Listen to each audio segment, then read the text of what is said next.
ಧರ್ಮೇಂದ್ರ ಪ್ರಧಾನ್ರಂತಹ ಘಟಾನುಘಟಿಯನ್ನೇ ಮನೆಗೆ ಕಳಿಸಿದ ವಿದ್ಯಾರ್ಥಿ ಆಂದೋಲನದಲ್ಲಿ ಅತಿ ಹೆಚ್ಚು ಸುದ್ದಿಯಾಗಿದ್ದು ಸಿಜೆಪಿ, ಅದರ ಸ್ಥಾಪಕ ಅಭಿಜಿತ್ ದೀಪ್ಗೆ, ಸೋನಂ ವಾಂಗ್ಚುಕ್ ಹಾಗೂ ಕೊನೆ ಹಂತದಲ್ಲಿ ಇಡೀ ಆಂದೋಲನಕ್ಕೆ ನಿರ್ಣಾಯಕ ರಾಜಕೀಯ ತಿರುವು ನೀಡಿದ ವಿಪಕ್ಷ ನಾಯಕ ರಾಹುಲ್ ಗಾಂಧಿ.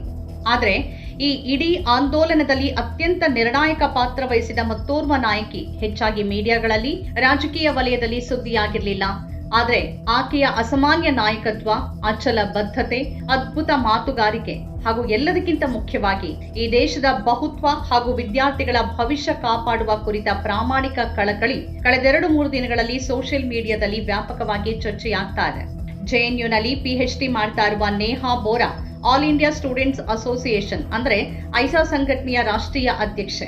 ಮೊನ್ನೆ ರಾಹುಲ್ ಗಾಂಧಿಯನ್ನ ಭೇಟಿಯಾಗಿ ಬಂದು ಮಾತಾಡಿದ ಆಕೆಯ ವಿಡಿಯೋ ಎಲ್ಲೆಡೆ ವೈರಲ್ ಆಗ್ತಾ ಇದೆ. ಅದರ ಜೊತೆಗೆ ಆಕೆ ಬೇರೆ ಬೇರೆ ಸ್ವತಂತ್ರ ಮಾಧ್ಯಮಗಳಲ್ಲಿ ಆಡಿರುವ ಮಾತುಗಳು ಸೋಷಿಯಲ್ ಮೀಡಿಯಾದಲ್ಲಿ ಟ್ರೆಂಡಿಂಗ್ ಆಗಿವೆ.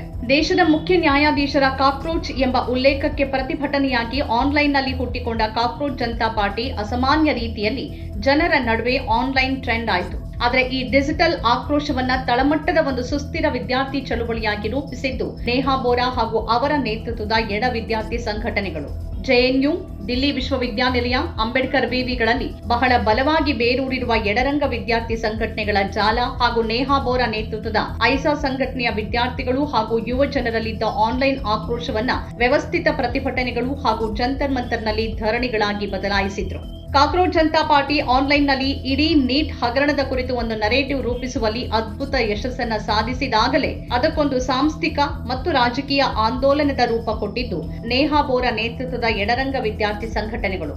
ಒಂದ್ ಕಡೆ ಆನ್ಲೈನ್ನಲ್ಲಿ ಜನ್ಜೀಗಳು ಭಾರಿ ಸಂಚಲನ ಸೃಷ್ಟಿ ಮಾಡಿ ಜನಬೆಂಬಲವನ್ನ ಒಟ್ಟುಗೂಡಿಸುವಾಗಲೇ ಇನ್ನೊಂದು ಕಡೆ ನೇಹಾರಂತಹ ಚಳುವಳಿಗಳಿಂದ ಬೆಳೆದು ಬಂದಿರುವ ಅನುಭವಿ ವಿದ್ಯಾರ್ಥಿ ನಾಯಕರು ಸರ್ಕಾರದ ವೈಫಲ್ಯವನ್ನ ಪ್ರಶ್ನಿಸುವ ಹಾಗೂ ಉತ್ತರದಾಯಿತ್ವ ನಿಗದಿಪಡಿಸುವ ವ್ಯವಸ್ಥಿತ ಆಂದೋಲನವನ್ನ ರೂಪಿಸುವತ್ತ ಗಮನ ಹರಿಸಿದ್ರು. ಜಂತರ್ ಮಂತರ್ನಲ್ಲಿ ಸೋನಂ ವಾಂಗ್ಚುಕ್ ಜೊತೆ ನೇಹಾ ಬೋರಾ ಕೂಡ ಪಕ್ಕದ ವೇದಿಕೆಯಲ್ಲೇ 23 ದಿನಗಳ ಉಪವಾಸ ಸತ್ಯಾಗ್ರಹ ನಡೆಸಿದ್ರು. ಅವರ ಜೊತೆ ಐಸಾ ಸಂಘಟನೆಯವರೇ ಆದ ಅಲಹಾಬಾದ್ ವಿವಿಯ ಪಿಎಚ್ಡಿ ಸ್ಕಾಲರ್ ಮನೀಶ್ ಕುಮಾರ್, ಅಂಬೇಡ್ಕರ್ ವಿವಿಯ ಪಿಎಚ್ಡಿ ಸ್ಕಾಲರ್ ಅಮೀನ್ ಅಮಿತೋಷ್ ಅವರು 23 ದಿನ ಉಪವಾಸ ಕೂತ್ರು. ಇವರ ಜೊತೆ ನಡುವೆ ಕೆಲವು ದಿನಗಳ ಕಾಲ ಸುಪ್ರೀಂ ಕೋರ್ಟ್ ವಕೀಲ ಸೌರವ್ ಯಾದವ್, ರೈತ ಆಕ್ಟಿವಿಸ್ಟ್ ಅಮಿತ್ ಕುಮಾರ್ ನೀತಿ, ಐಟಿ ವೃತ್ತಿಪರ ಯಶ್ ಮಿಶ್ರಾ, ಪುಸ್ತಕ ಮಾರಾಟಗಾರರಾದ ರಾಜೇಶ್ ಕುಮಾರ್ ವರ್ಮಾ ಹಾಗೂ ಫಾರೂಕ್ ಖಾನ್ ಅವರು ಉಪವಾಸ ಕೂತು ಬೆಂಬಲಿಸಿದ್ರು. ಈ ಅವಧಿಯಲ್ಲಿ ನೇಹಾ ದೈಹಿಕ ಆರೋಗ್ಯ ಕೆಟ್ಟಿತ್ತು.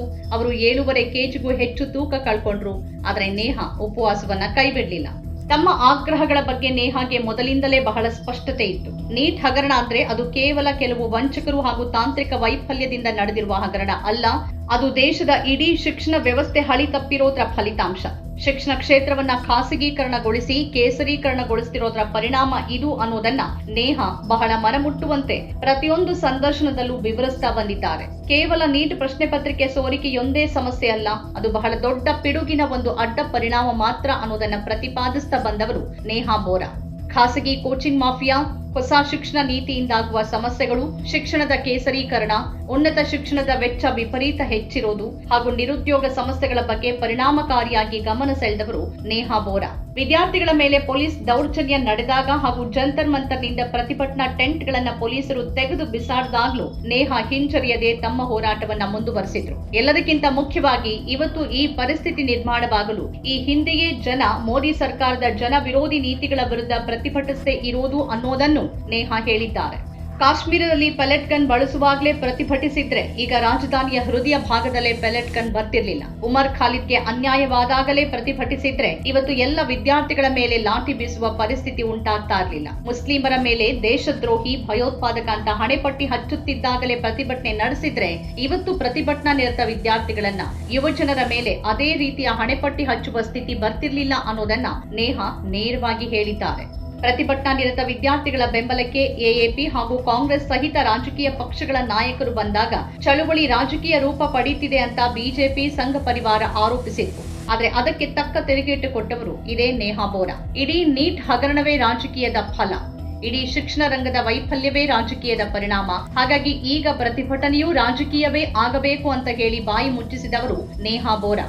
ಈ ಚಳವಳಿ ಅದರ ಮುಖ್ಯ ಒಂದು ಉದ್ದೇಶವನ್ನ ಈಡೇರಿಸಿಕೊಂಡಿರುವಾಗ ಇಡೀ ದೇಶವೇ ಗಮನಿಸುವ ಒಬ್ಬ ಯುವ ನಾಯಕಿ ಸೃಷ್ಟಿಯಾಗಿದ್ದಾರೆ. ಆಕೆನೇ ನೇಹಾ ಬೋರಾ. ಉನ್ನತ ಶಿಕ್ಷಣ ಪಡೆದಿರುವ, ಜಾತ್ಯತೀತ ಚಿಂತನೆ ಇರುವ, ದೇಶದ ಬಹುತ್ವವನ್ನ ಉಳಿಸುವ ಕಳಕಳಿ ಇರುವ, ಇಲ್ಲಿನ ಶಿಕ್ಷಣ ವ್ಯವಸ್ಥೆಗೆ ಕಾಯಕಲ್ಪ ನೀಡುವ ಬದ್ಧತೆ ಇರುವ, ಯುವ ಜನರು, ರೈತರು, ಕಾರ್ಮಿಕರು, ಮಹಿಳೆಯರ ಕುರಿತು ನಿಜವಾದ ಕಾಳಜಿ ಇರುವ ಹಾಗೂ ಅದ್ಭುತ ಸಂವಹನ ಸಾಮರ್ಥ್ಯವೂ ಇರುವ ಪ್ರಬುದ್ಧ ನಾಯಕಿ ನೇಹಾ ಬೋರಾ. ಇಂತಹ ಯುವ ನಾಯಕರೇ ಭಾರತದ ಪಾಲಿಗೆ ಆಶಾಕಿರಣ.